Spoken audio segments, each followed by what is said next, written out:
our chess game is almost ready. What we're missing now, it's the checks. So whenever a piece is attacking the opposite king. And of course, the checkmate to know when the game really finished. But checkmate, it's after the check. First, we need to do the check before we can verify any checkmate possibilities. If we come to our move service and look at our code, we see that everything, every move validation passes through this function here, which makes a lot of sense. Checks if it's a valid move. So what we need to do here is to, before returning this movement, that's this valid move, we need to see if this move here doesn't put us in check or blocks a check that it's already happening. But in either case, what we want to know is after this move is done, am I in check? That's the verification we need to do. And to know if we are in check, we need to validate all the possible moves of the opposite pieces. I need to verify for all those pieces if after I did my movement, would I still be in check by any of the other pieces? And if so, then this move it's not valid. Otherwise, we can return. Of course, this validation is not easy, but let's break this step by step and get to it. Whenever we finish validating if this valid move this move we are about to do is valid, after we check if it's valid, we're going to add a new validation with is in check. Okay, just like so. I'm going to say probably the board, the square, and also the movement that we want to do. So if this movement would put us in check, I'm going to say move check.move is no. So this move is not allowed. This function, of course, is in check, doesn't exist yet. So export, not need to export it yet, but is in check. New function, let me copy here the board and the square. Is return a boolean, and also, of course, the move check, move to move model, like so. And for now, just return false. So to never be in check. This is the basic idea. This can be no, so let's return here, and also allow this to be no, it's true. And you can even add our first if here is, if there is not a move, return false, because you're not moving anyway. Next, we want to get our board into the state of this movement already done. We don't want to really do it, we just want to have a simulation of how would the board be if this movement was done. So for that, I'm going to create a new board model. I'm going to say here, new board. And this is going to be this structuring here and then spreading the board that we have. Like this, we have a completely board model, new board model, without any reference to the old one. And now we would need to say new board dot set square, just like we did here in the app CX. All of this move piece would need to execute, update square piece, and if it's a move rook and everything, we need to do all of these changes into our board. So as we don't want to keep all of this logic duplicated, both here in the app TCX and in the move service, we're going to extract it to a common place. This common place can be the board itself. Let me close everything else, then open just the app TCX and our board model here, and start bringing some of this logic there. So this move piece, of course, it cannot be all of it because some information like the switch player turn is part of the app. And we don't want to switch the player turn into the board, at least not the logic the way we have right now. So what we want to do is create something that will update this update square piece and make the rook castles and everything and the promotion, but maybe the promotion we can check out. It's a bit more specific case. What we want to do then is to transfer this here into the board model. Let me copy this, create a new function, which will be the move piece. Don't know exactly what needs to receive for now, so I'm just going to let it like this. The board is this, right?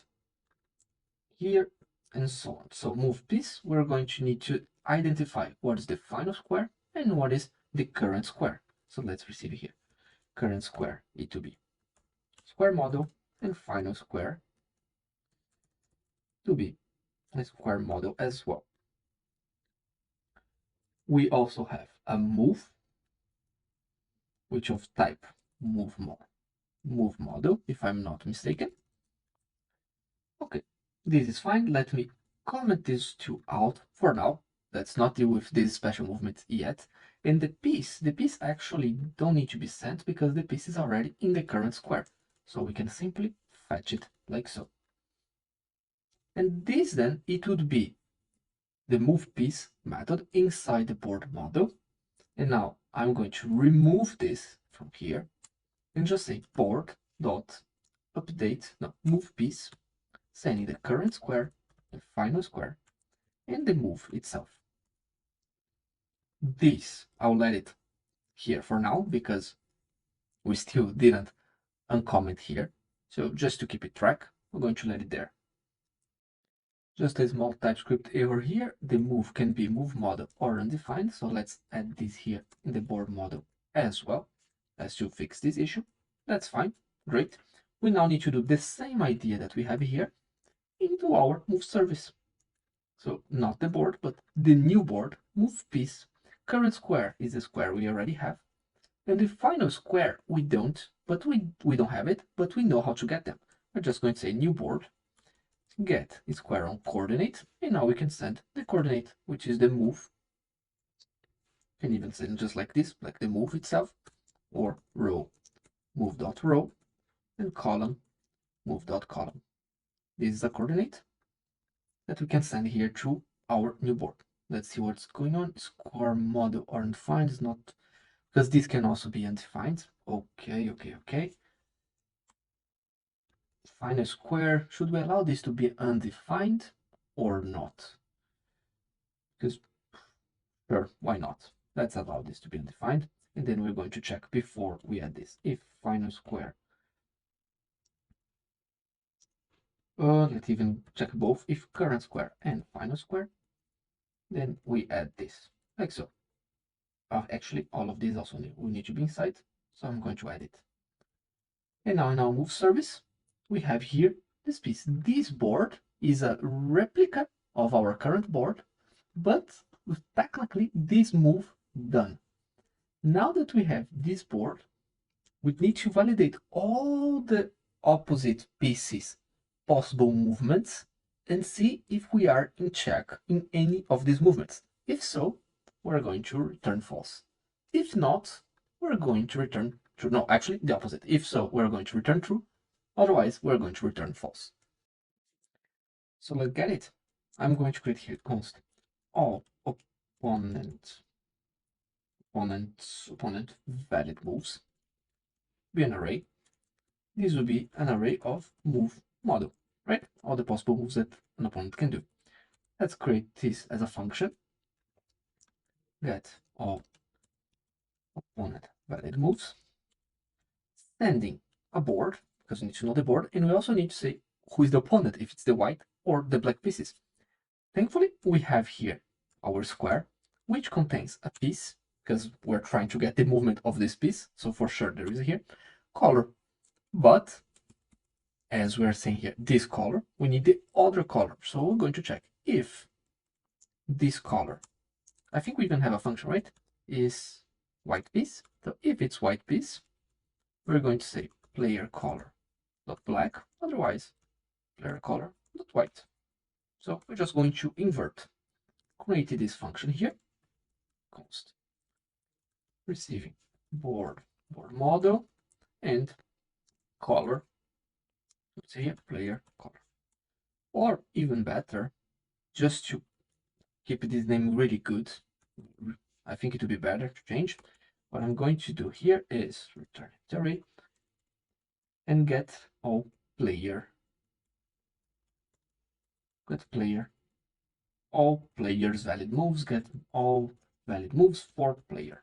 And then we're going to receive here the color. I think it would make a bit more sense. And if now we find, let's get it here, find any of these moves that brings the opponent in check, we're going to return true.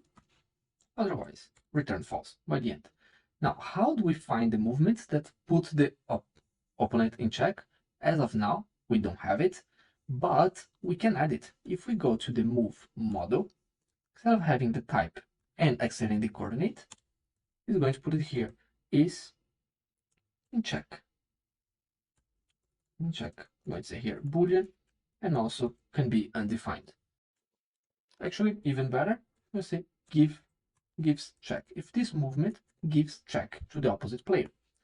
And now in our move service, whenever we're getting here check valid move, see that we have, if the target square where we want to go has a piece, and if it's of a different color, it's an opponent's piece, we're adding this move, okay, and if it doesn't block, sure. We're going to check here, move check, move, gives check, we're going to check if this piece here in the target square dot type is of piece type king. So basically, triple equals, we're verifying if whenever you're trying to go to a piece, a square, there's already a piece which is of the opposite color. If that piece is a king, it's basically we're giving a check. That's the whole idea. Like we're trying to capture the king. And now in our all opponent valid moves, we're going to find here, say move, no move already using before, so I'm just going to say element, which is of a move model. Let's say if element dot gives check any of it, then return true. Does that make sense? So let's recapitulate our logic. We're validating, whenever checking here for valid moves, we're validating if the move we're going to do would bring us in check. If so, we say this is not a valid move anymore. And now, how do we validate if we are in check? We verify, we update our board, we simulate our board into a new position with this movement done, and then we check all the valid moves from the opponent and see if any of these moves put us in check.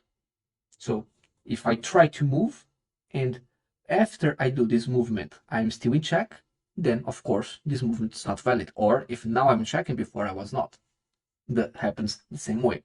And interestingly enough, if we use this function to check valid moves for the opponent as well, we are also checking if the movement the opponent is trying to do when we are validating our own moves, we're also verifying if it would put itself into check.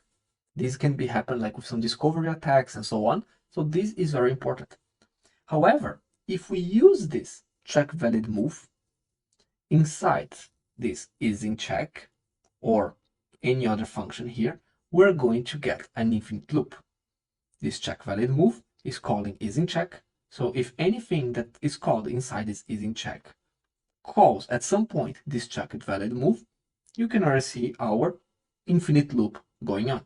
So this is not exactly the approach we need to take. We need to organize our code slightly better in order to make this work. But before we do all of that, let's go back to our application, go to refresh here, and see that our code actually is giving a lot of errors, right? This is not what we expect of, it's just doing random stuff. This happens because of our board here. Where this is structuring or spreading it, yes, but the reference, although the reference of the board is different, the reference of the squares inside the board are not. So we need to make a deep this structuring here, let's say, in order to create this new potential simulation board. How can we do that? One simple way is to create a constructor here, or let me add here, say, a previous board, which will also be a board model, or board to copy. Let's say board to copy. I'm going to check if there is not a board to copy, which can also be undefined. We're going to start our board normally. Now, if there is a board to copy, then we're going to start all of our squares with squares very similar or with the same idea of the squares that we had before. So the start of squares here, so 8 by 8, it's exactly the same. It would be like this, so new square model. But instead of using the initial piece positions, we're going to set the positions for what's already here in this board, right? So we get all the pieces here, the board to copy, and set the pieces in place of using this initial piece position. Just change where it's coming the piece position from, if it's coming from the board model or the initial piece positions. But before we get into all of that, let's come back to our application and try it out. See that whenever we click something here, a lot of weird stuff is going on. We don't, like, just doesn't work as it's intended, right? Like, it's completely crazy. This happens because our board is in check here. This new board, it's losing the reference of the board itself, but inside the board, we have these squares, and all of these squares are keeping the reference of the old one. So we have two different boards sharing the same squares, the reference of the same squares, which are sharing the same reference of piece model, coordinate model, and so on, so on. What we need to do here is a deep copy. And we could do this in different ways. One possibility is that in the constructor here, we create these new squares, just like we do here, but instead of using the initial piece positions, we could also use some squares of another board, for example. And I quite like this option, so I'm going to go for it. I'm going to receive here then a board to copy, board model or undefined, and I'm going to check if there is this board to copy. I'm going to do something, otherwise we're going to do what we already do. However, interestingly enough, our logic will be very, very similar. I'm going to copy paste here for now, and then we replace what needs to be done, because the change here is the initial piece positions. So I can just comment this out. And what I'm going to do is board to copy dot find get square here on coordinate, which coordinate row and column, and this will be then the square to copy, like so. If this is square to copy has a piece, we're going to set this new piece, just like we did with the initial piece positions. Very, very similar. Okay, now remove this. Piece classes, item.piece type. Now it's this one. It's the piece dot type. And here is this dot color. So we just created is slightly different. And see that the logic between creating the squares, so these four, row, column, and creating the square is basically the same. The only thing that changes is this one with this one. So although this will create some more ifs, what I'm going to do is put this if inside here, like so. And if there's a board to copy, I'm going to execute this logic. Otherwise, I'm going to execute this logic. Okay, indentation. And now I can remove all of this. Remove this one. And there you have it. So we have two fours, one inside the other, okay, for the row, for the columns.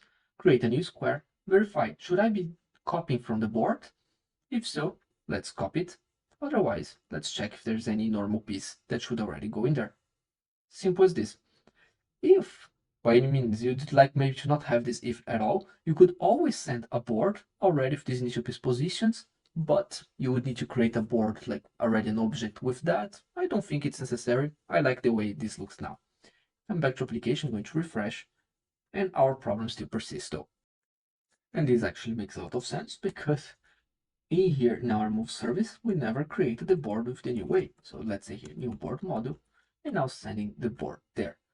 Refresh everything again. And now, yes, our logic is back into place. That's good.